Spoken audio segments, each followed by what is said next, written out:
Olá, galerinha! Nesta videoaula a gente vai falar de números reais, dando continuidade ao estudo dos conjuntos numéricos que a gente já vem vendo nas últimas semanas, certo?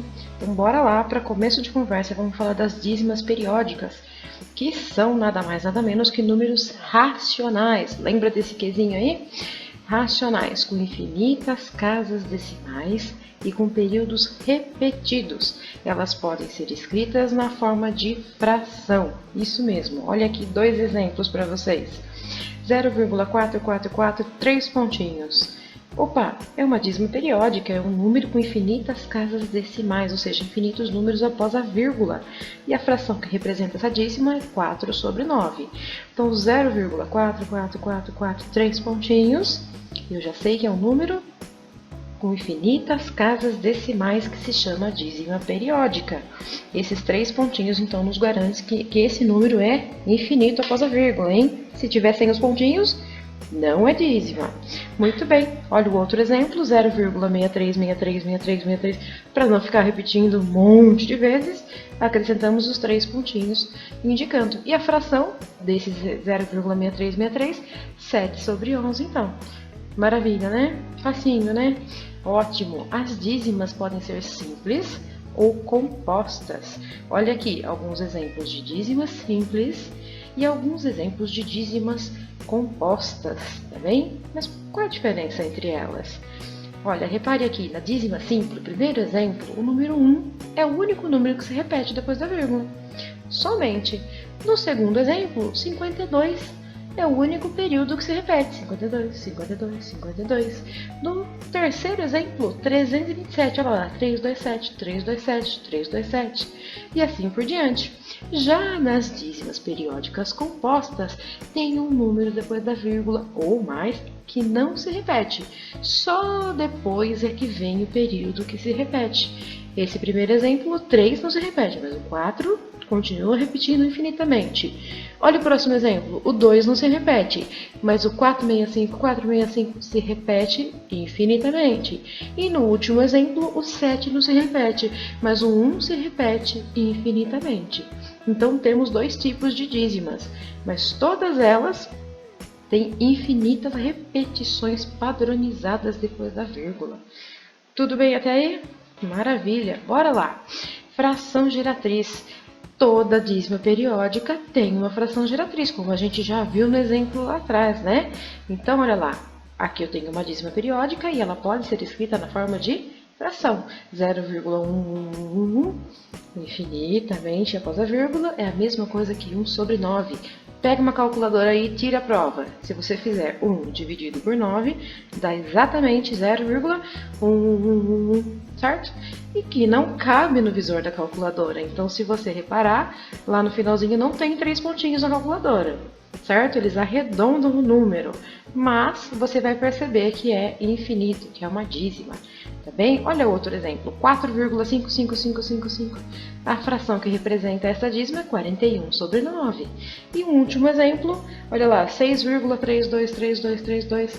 A fração que representa essa dízima é 626 sobre 99. E você pode pegar uma calculadora aí do celular, uma calculadora simples e conferir, tá bem? Muito bem. Em outras aulas a gente vai aprender, tá? A encontrar essas frações. Por enquanto, só para vocês saberem, toda dízima periódica pode ser escrita na forma de uma fração. E por isso é que elas são números racionais. Tudo bem? Importante sobre as dízimas periódicas que a gente não pode esquecer, então. Elas são números racionais, elas têm infinitas casas decimais repetidas depois da vírgula, então tem o período que se repete. Elas também aparecem em situações do nosso dia a dia. Tenta aí, tenta dividir 10 por 3, tipo 10 reais por 3 pessoas. Usando uma calculadora, qual foi o resultado? Ou mesmo de cabeça, qual foi o resultado aí? Dá uma dízima periódica, certo?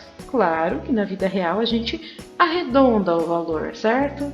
E por fim, as dízimas periódicas, elas têm padrões muito interessantes. Observa aqui, que legal. Aqui eu tenho várias frações que representam dízimas. Olha lá, 1 sobre 9, 2 sobre 9, 3 sobre 9, 4 sobre 9. Vocês perceberam que depois da vírgula da fração que tem 9 no denominador, É o próprio número que fica depois da vírgula. Olha lá, 4 sobre 9, 0,4444. 5 sobre 9, só o 5 se repete depois da vírgula. 8 sobre 9, só o 8 se repete depois da vírgula. Interessante, né? Olha aqui outros padrões, né? 1 sobre 11, 0,090909. 2 sobre 11, 18, 18, 18. 3 sobre 11, olha aqui, sobre 90. Aí fica 04444, 05555. Então ela tem padrões muito interessantes que às vezes ajudam a gente a achar as frações delas. Mas a gente vai aprender melhor sobre isso nas próximas aulas, tá bem? Bora lá. Vamos falar agora de números irracionais. Acabamos de ver os racionais. Esses são os irracionais, representados pela letrinha I, tá bom? São números com infinitas casas decimais, mas que não podem ser escritos na forma de fração. Bem diferente do número anterior que a gente aprendeu, né? Então, olha lá, os números irracionais, alguns exemplos. O número π, que vale 3,141599265 e continua infinitamente, né? A raiz de 3, se você colocar aí na calculadora também vai dar esse mesmo valor aqui, infinitamente após a vírgula e muitas casas decimais, não é mesmo? E este outro número, 0,313323 e assim por diante. Professora, mas tem repetição nesse último exemplo. Tem repetição, galerinha, mas não é periódica, tá bom? Não é uma repetição padronizada como a gente viu lá nas dízimas periódicas, tá bem? Então tem repetições todas irregulares. Então é um número irracional, não dá para escrever na forma de fração, ok? O π, para quem não se lembra ou para quem ainda não viu, é uma constante usada para calcular a área e o perímetro de uma circunferência. Então, quando a gente for estudar novamente o cálculo da área de figuras planas, a gente vai rever esse número aí, tá bem? Maravilha! E repare então, qual a diferença entre os números racionais e os irracionais, né? Que é as dízimas que a gente viu e esses daqui. Os dois têm infinitas casas depois da vírgula, né? As dízimas periódicas e esse daqui. Mas, repara, este daqui não tem repetição padronizada como as dízimas periódicas. Então, essa é a grande diferença entre os dois. Então, a dízima periódica, posso escrever frações. Os números irracionais, não posso escrever frações. Beleza? Maravilha! Então, vamos aos nossos números reais, galerinha. Eles é que são o fechamento da nossa videoaula de hoje. Olha só, os números reais são todos os números que nós já aprendemos até agora.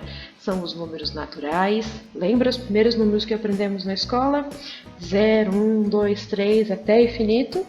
Eles são naturais e são positivos. A gente descobre que eles são positivos assim que a gente aprende os números inteiros. Lembra? Os inteiros têm positivos e negativos. Então, os naturais inteiros, os naturais estão ali, ó, dentro dos inteiros. E aí a gente viu os números racionais, representados pela letrinha Q. E lá dentro dos racionais estão positivos, negativos, frações, com vírgula, com infinitas casas depois da vírgula, que são as dízimas periódicas, e naturais, inteiros, estão tudo junto aqui nos racionais. E por último, a gente viu hoje os irracionais, que são aqueles carinhas que não se misturam com os outros. Por quê? Porque eles não podem ser escritos na forma de fração. E toda essa galera é conhecida como os números reais. Beleza? Então, todos os números que nós aprendemos até agora são conhecidos como números reais. Maravilha! Bora lá, vamos continuar. Então, são números reais.